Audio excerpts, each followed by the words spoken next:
Lo que vamos a ver a continuación es una nueva técnica que están utilizando bandas de ladrones de automóviles para robar.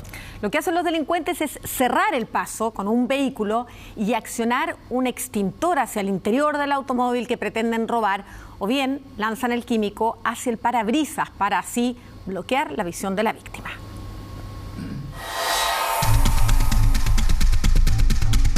Eran 5 los delincuentes que descendieron del vehículo con el que le cerraron el paso a la conductora que pretendían atacar. La mujer viajaba con las ventanillas cerradas, por lo mismo cuando los ladrones accionaron un extintor no lograron que el químico ingresara al automóvil.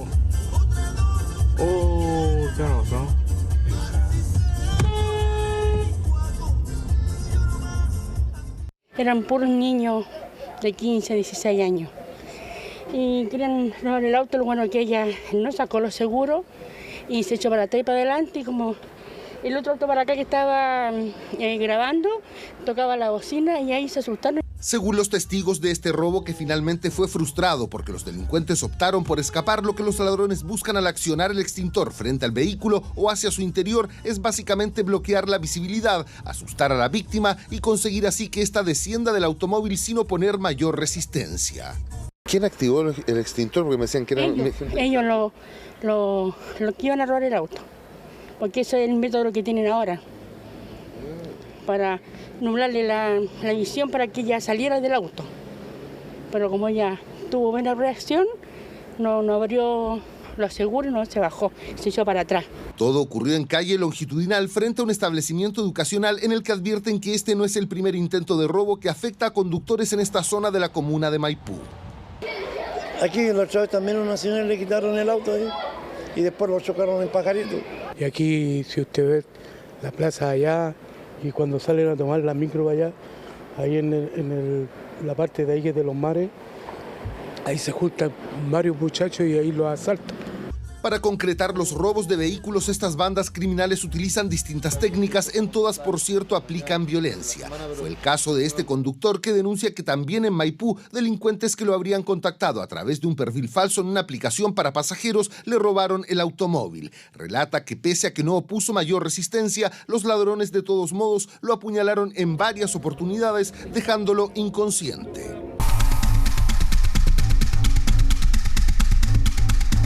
Yo trabajo de Uber. Me tomaron ahí en primera transversal con 5 de abril, con dirección a Campanario con Tres Poniente. Fue una niña que me tomó. Y subió ella y 4 personas más.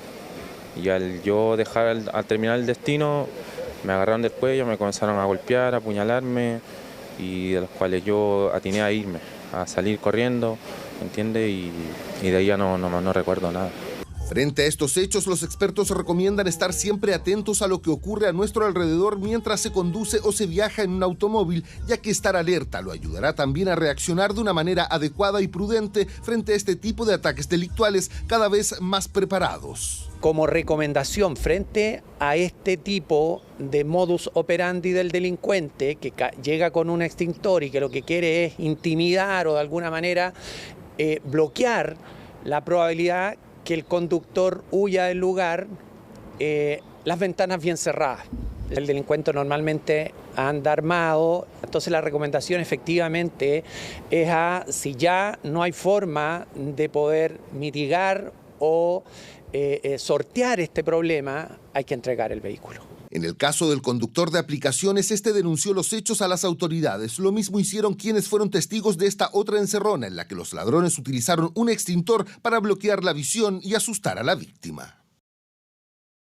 Sobre gendarmería. Vamos a cambiar de tema porque tomarse un té o un café mientras se va camino al trabajo, a los estudios, se vuelve casi una necesidad en días como el que tuvimos hoy día, por ejemplo, en la mañana, donde hacía harto frío al despertar. Hoy, ayer, ha estado una semana súper fría.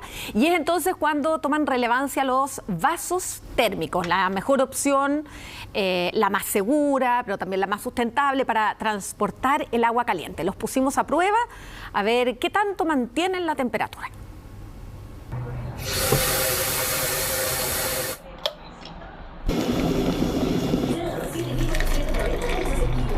Un café calentito, un té con canela, un agua de hierbas. Parece magia cuando en pleno frío invernal nos entregan un poco de calor. Pero también estos útiles vasos térmicos nos pueden traicionar. Eso es como para la bombilla, ¿no? Exactamente. ¿Y no se derrama? Si uno lo pone como lo quita, no tiene que ser la bombilla.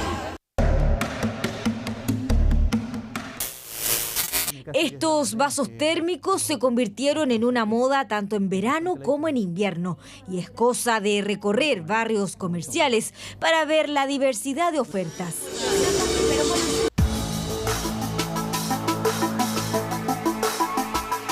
Incluso hay aquellos que marcan la temperatura. ¿Cierto? Eso es. Con un termómetro nos vamos a asegurar cuál es la temperatura. 94, 95 grados Celsius. Entonces cerramos, ¿cierto? Y me marca 20 grados Celsius. Claramente el termómetro miente. Pero no es un simple producto. Acá se transporta agua hirviendo, agua que alcanza los 100 grados Celsius. Y no da lo mismo comprar cualquiera. La mayoría de casos que llegan es en la época del invierno. Es los guateros, los tés, los cafés, los termos mal tapados, algunos de termos ineficientes, ¿no es cierto? Entonces uno no sabe, solo llega el paciente quemado y cómo pasó, el agua hirviendo cayó sobre la persona y se produce la ampolla o la quemadura de diferente intensidad. Por eso trajimos al laboratorio de Sical Ingenieros, empresa de certificaciones, algunos de estos vasos que en el comercio informal venden por 4.000 pesos y donde incluso le pegan la marca claramente falsificada frente al cliente. Y llevamos otros de marcas reconocidas cuyo precio es 7 veces más, unos 30.000 pesos. Veremos si sus precios no es lo único que los hace diferentes. Una muestra de uno de los vasos. Esto funciona así, se coloca la muestra acá y se presiona acá. Pero antes de eso, mire lo que pasó con estos vasos que nos aseguraron que eran para usar con líquidos fríos y calientes.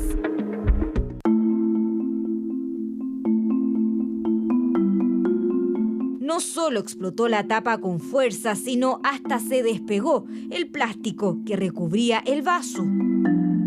Entonces, si yo tengo un líquido caliente, yo lo introduzco en un tipo de estos vasos, ¿cierto? Por defecto, al estar caliente el líquido dentro, ¿cierto?, va a generar un poco de vapor, ¿cierto?, que principalmente va a ser vapor de agua, asumiendo que lo que vamos a ingerir es principalmente agua.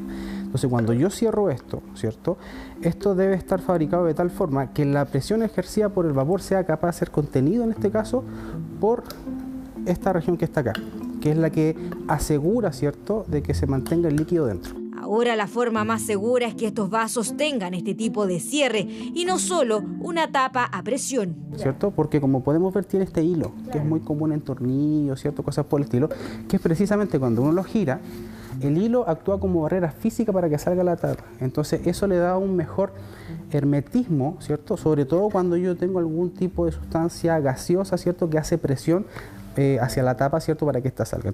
Con estos antecedentes regresamos al laboratorio. ¿Pasarán o no la prueba estos vasos? Primero, se realizó un análisis de componentes químicos. De acuerdo a lo declarado por el fabricante, estos vasos corresponden a un material de acero 304 o acero 18/8, con el cual se hacen artefactos para cocinar como las ollas y cuya principal característica es que sea un acero inoxidable.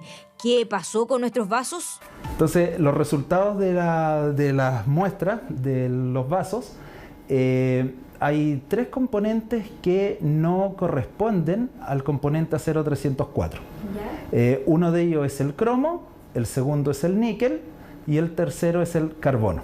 Estos elementos inciden directamente en la resistencia a la corrosión, ¿ya? Hay un porcentaje mínimo en el caso del cromo que debe estar entre un 18 a un 20% y estos elementos, sus valores son bajo estos requisitos. El peor fue el rosado 2. ¿Ya? El rosado 2 es aquel que nos entregó un porcentaje de un 8% de cromo, ¿ya?, que incide directamente en su resistencia a la corrosión.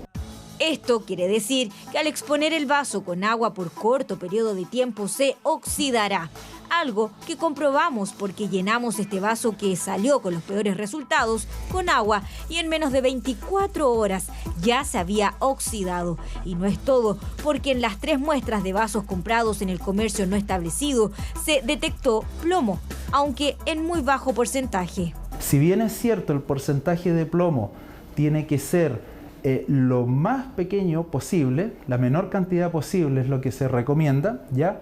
Los valores son muy bajos entre ellos, pero sin embargo llegan a tener una diferencia de un 22% entre sí. También junto a Silab realizamos una prueba de temperatura de los vasos, tanto externa como su conservación interna, y 2 de los vasos quedaron al debe. En una primera instancia no hay mucho riesgo si yo lo toco, ¿ya? Pero estos de acá sí tienen un riesgo alto porque la tapa va a presión. ¿Y qué quiere decir eso? Se puede sacar fácilmente. ¿Qué pasa? Que como el agua está muy caliente, se genera vapor en esta zona, podría aumentar la presión y de forma inesperada, o yo al voltearlo, podría generar que esta tapa se salga derramando todo el líquido caliente. Estos no son para agua caliente, no son aptos para agua caliente, y sobre todo este, que es muy atrayente para una niña, y más encima es un tamaño súper grande. Y tampoco pasaron la prueba de temperatura exterior. Primero, solo pierde calor por una pequeña zona. ¿Ya? ¿Que es arriba? Claro, que es arriba. En cambio, los otros 2 pierden por la tapa no está aislada. Ah, y este está pero marcado en... Y este, claro, está completamente por todos lados. Entonces ese también puede ser considerado un riesgo, porque esa zona donde uno va a poner los labios va a estar caliente. Y por lo tanto, en un par de horas, su café o té se va a enfriar. Definitivamente estos vasos térmicos no pasaron la prueba.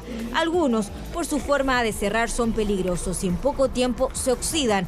Ahora, no está de más algunos consejos. Cuando yo contengo algún tipo de líquido en este tipo de recipiente, ojalá que no sea llenado más allá de 3/4 de su capacidad, de forma de dejar este espacio, ¿cierto?, libre para que pueda permanecer el vapor y no pueda hacer la presión, ¿cierto?, y evitar la salida de la tapa. Un buen vaso, un buen producto va a venir con todas esas recomendaciones, ya sea en un sticker, ya sea en un manual, ya sea en un embalaje.